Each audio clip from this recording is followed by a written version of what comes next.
It took me 10 years, but they've got the message. And everything coming out of Japan has either been designed by me directly, or was inspiration to design, or they copied it cold-blooded. But I invented Japanese design altogether. And everybody knowing the books, car styling, that every good designer in the world, like Pininfarina or Giugiaro, had one special edition of this car styling volume, edited by Fujimoto Akira-san. And Colani had 4 already, and we are number 5th on the going. So this shows my impact into Japanese design. You began at the Academy of Arts. You studied there in Berlin. Yeah. And then you studied also aerodynamics. Yes. In Paris. Yeah, yeah. Why did you do this? What was I will tell you, it's very easy to answer.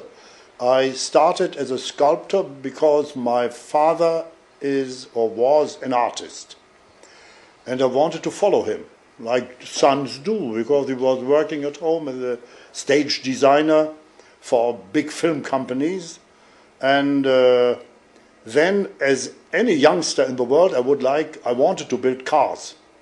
And I fell on my nose with a little knowledge I had about car designing. When I built as a sculptor, I built cars. And I made up my mind I had to study high technology. And then I went to Paris to design and to study aerodynamics, ultralight construction, and aircraft design. Yeah, you've been working in the United States. So yes. And then when I was ready with my diploma, come down the stairs, I have written articles about new materials for aircraft design. And when I came down the stairs, there were 2 gentlemen from America. And said, "Are you Colani?" "Yes, I am." "Oh, come here, a cup of coffee." A week later, I was in Santa Monica, California, and I was head of new materials at a very famous aircraft company.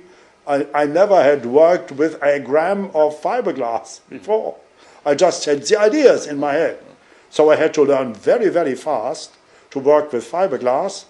And I stayed there for 1.5 years. And then I was asked back from the auto industry in France. The boss of Simca, it was a car company at that time, he came to Monsieur Pigozzi, he came to America, and as I spoke fluently French, I was commissioned to translate for him. And he said, "What are you looking here at a Frenchman?" He thought I was French. My French was nearly good at that time. And "What are you doing over here? We need people like you over there in Europe." I told him, "Give me the same contract I have here, and I very much grateful to you to take me back to Europe." I didn't want to stay in America. This was, for me, a little strange over there. And so it happened, and I built in 1953, it was, the first European car in fiberglass. At the castle of Le Baron du Pouget, he was a co-organizer of the 24-hour race at Le Mans. So I was in the middle of the racing business. And I built this fiberglass car. And later on I designed many, many of the cars that went to Le Mans with Deutsch Bonnet, 750 CCM, air-cooled front engine, tiny cars, but very streamlined.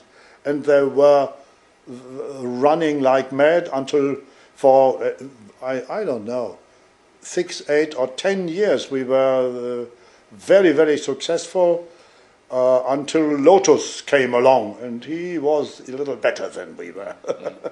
Colin Chapman, famous Lotus designer, and he was much better.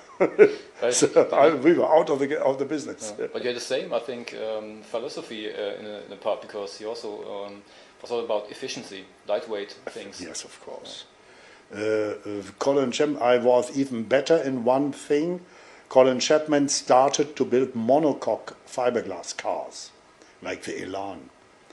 And it was not all fiberglass. There were still steel beams